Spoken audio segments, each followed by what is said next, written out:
خواهر از ما طلب کرد تا در حقش دعا کنیم به خاطری که الله فرزند عطاشان کند و از ما سوال کرد که جزای شخصی که در دنیا فرزند نداره و از دنیا به فرزند میره و در نزد الله چیست؟ در قرآن کریم علما میگن در 104 جای قرآن الله ذوالجلال برای صبر بندگانش دعوت کرده است. در این آیات ها الله ذوالجلال در یکیش می فرماید انما یوفی الصابرون اجرهم بغیر حساب.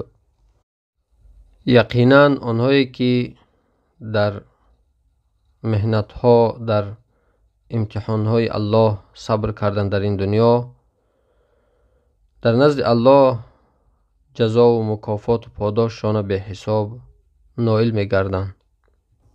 در دیگر آیاتش الله ذوالجلال می فرماید والله یحب الصابرین، سوره آل عمران آیت 146. و الله دوست می دارد صبر کنندگان را.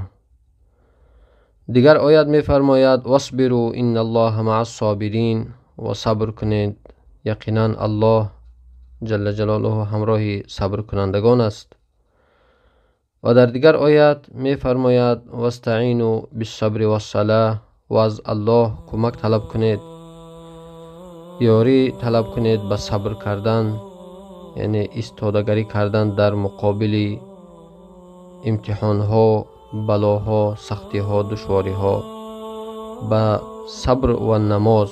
و در نماز هم همچنین وقتی که انسان تشویش و اضطرابش زیاد میشه، ناامید میشه، غمگین میشه، غم و درد رنج فرا میگیرش، زود به نماز استاد شوه، چنانکه که رسول اکرم علیه السلام وقتی که یک غم و اندوه بالاشون می آمد زود طهارت کرده به نماز می استادن، الله اون غم و اندوه و سختی و دشواری را از بالاشون دور میکرد.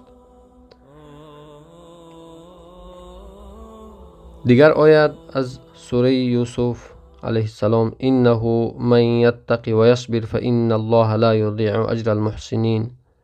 یقینا که هر انسانی که به سبب بجا آوردن امرهای الله و به سبب دور بودن از حرامهای الله خودش از آتش دوزخ نگاه می داره و صبر می کند، پس الله جل جلاله یقینا ضایع نمی گرداند، بیکار نمی گرداند اجر و مکافات نیکوکاران را.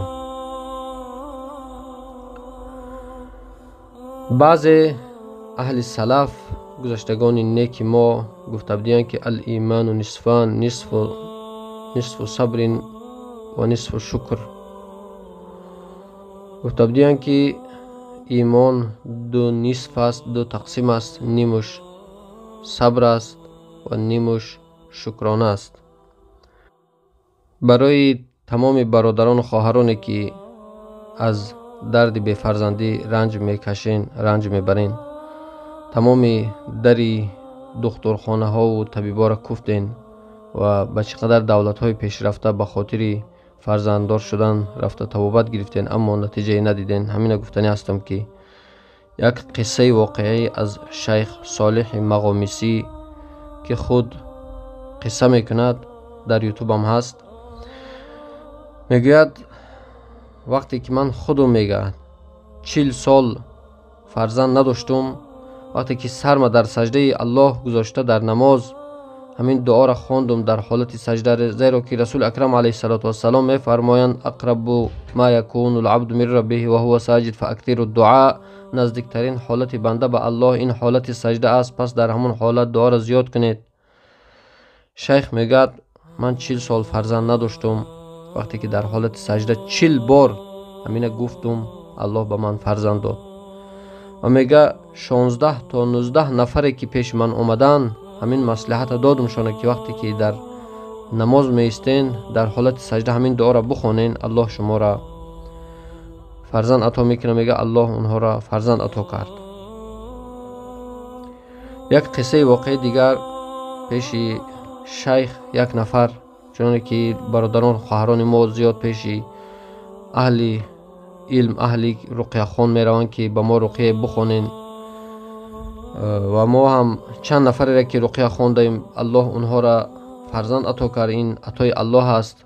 ما یک بنده پرگناه هستیم در نزد الله ذوالجلال. اما میگه پیش شیخ رفتم و از شیخ طلب کرده که یا شیخ، من پیش تمام دکترها رفتم، دکترها گفتن از تو فرزند نمیشه، تو دیگر به ذریت هستی، دیگر علاج نداری، طبابتی نمیشوی.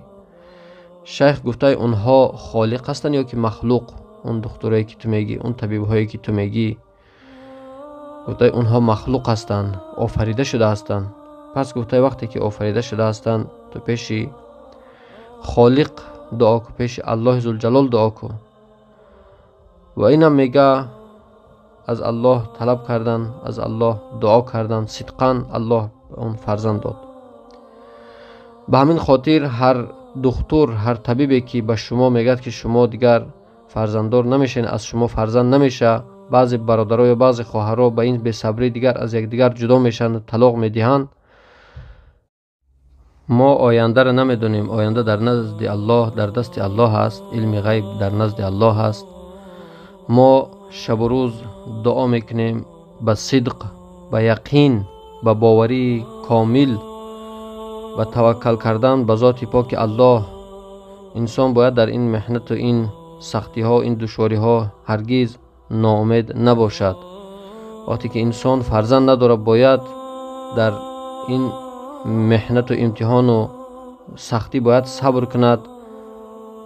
پیش فالبین و جادوگر بالای قبر و مزار رفته شرک و کفر نورزد که غضب الله هم میاره. زیرا که رسول اکرم علیه السلام در حدیث فرمودند، حدیث صحیح است که ان عظم العطاء مع عظم البلاء و ان الله اذا احب قوما ابتلاهم فمن رضی فله الرضا و من سخط فله السخط. گفتند که بزرگترین پاداش و مکافات در نزد الله با بزرگترین سختی و رنج و محنت است. هر کی امتحانش سخت‌تر شد، هر کی درد و رنجش از مسلمانان زیاد شد، هر کی دشواری بالاش، سختی ها بالاش زیاد آمد، با اون صبر کرد، شکر الله به جا آورد، به کفر و به شرک نرفت، در نزد الله پاداش و مکافات و اجر و ثوابش بهتر و بالاتر است. و گفتند که وقتی که الله یک قوم دوست داشت، از روی دوستداری اونها را امتحان میکنه. پس کسی از همون قوم به همین تقدیر الهی، به همین بلا و محنت و رنج و دردی که از جانب الله در قدر نوشته شده است و بالاش آمد، صبر کرد، رضا شد به امر الله، تقدیر الله، الله از او راضی میشد، در آخرت به حساب اجر و مکافات و پاداش عطا میکند. پس کسی که غضب کرد در این سختی و درد و رنج و مشقت و کلفت، الله از اون ناراضی میشد و با اون غضبی که در تقدیر آورده است با اون میرساند.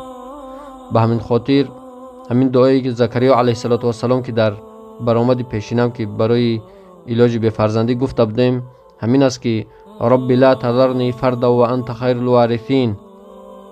بار الها مرا تنها نگذار، به ذریت، به فرزند نگذار، تو بهترین ذاتی هستی که بعد از نیست شدن و نابود شدن دنیا باقی میمانی.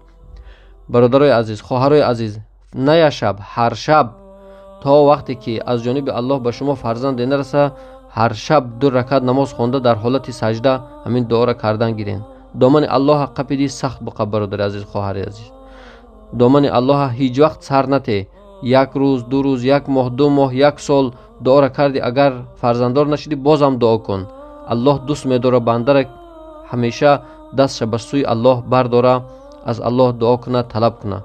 روز از روزها یقین داریم ما که الله دعای شما را مستجاب میگردانه، شما را هم صاحب فرزندانی سالم و صالح و صالح عطا میفرماید.